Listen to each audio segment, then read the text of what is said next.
स्वरूप ज्ञान की देवी ब्रह्मचारिणी का मनाया जाता है। माँ ब्रह्मचारिणी की कथा मनुष्य को जीवन के कठिन क्षणों में संबल बनने की प्रेरणा देती है।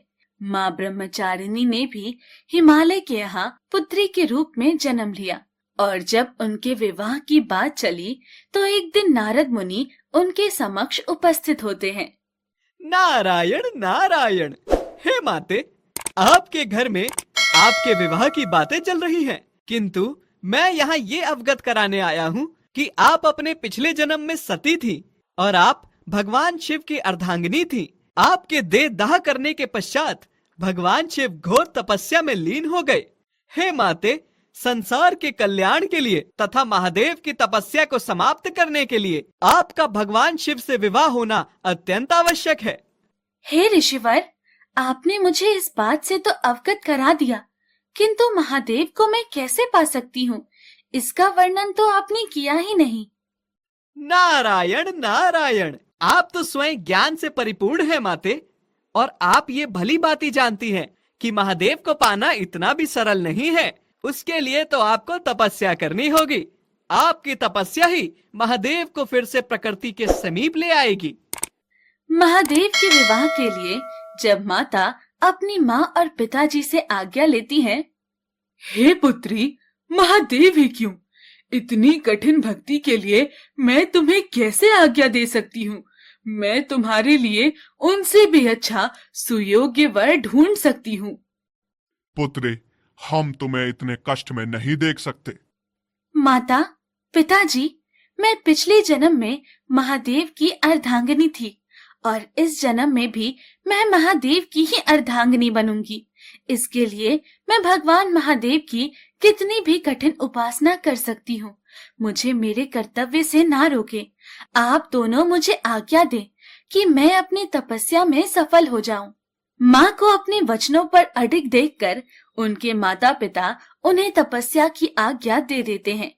भगवान महादेव के बारे में सब जानने के बाद माँ ब्रह्मचारिणी उपासना में बैठ जाती हैं और लगातार 1000 वर्षों तक वो महादेव की तपस्या करती हैं।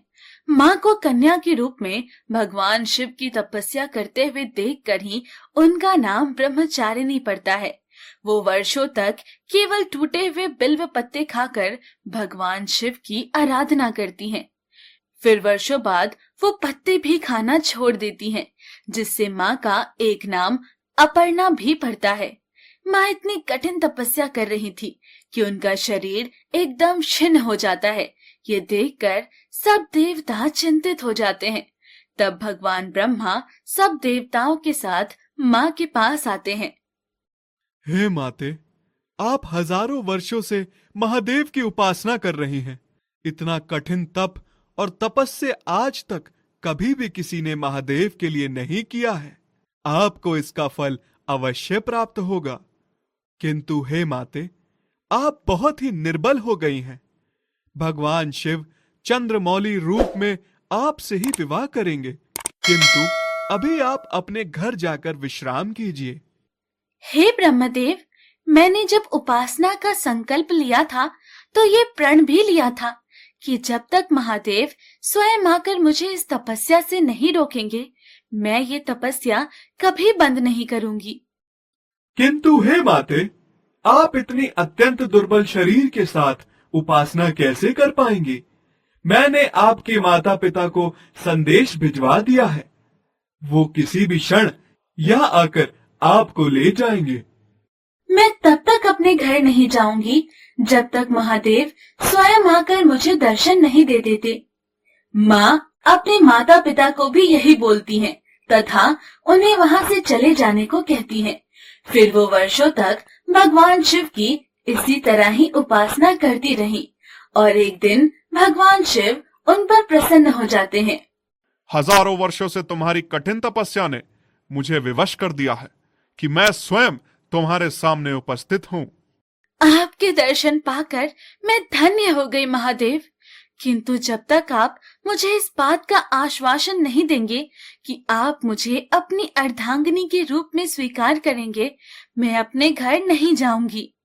तुम्हारी कठिन भक्ति देखने के बाद मैं तुमसे विवाह अवश्य करूंगा, तुम्हारी इस कठिन भक्ति के लिए तुम सदा अपने भक्तों के बीच में ब्रह्मचारिणी के रूप में प्रसिद्ध होगी, तथा तुम्हारे इस रूप की पूजा जो कोई भी व्यक्ति, देवता या गंधर्व करेगा, कठिन संघर्षों के बीच में भी कभी उसका मन विचलित नहीं होगा। भगवान शिव के दर्शन देने पर तथा सभी देवी देवता भी उस समय वहां उपस्थित हो जाते हैं और भगवान शिव से आग्रह करते हैं कि वो जल्द से जल्द माँ से विवाह कर पृथ्वी पर हो रहे अत्याचारों को समाप्त करे। उसके बाद माँ ब्रह्मचारिणी अपने घर लौट आती है और कुछ समय पश्चात भगवान शिव का विवाह उनके साथ हो जाता है। माँ के हर रूप की अपनी एक अलग ही महिमा है।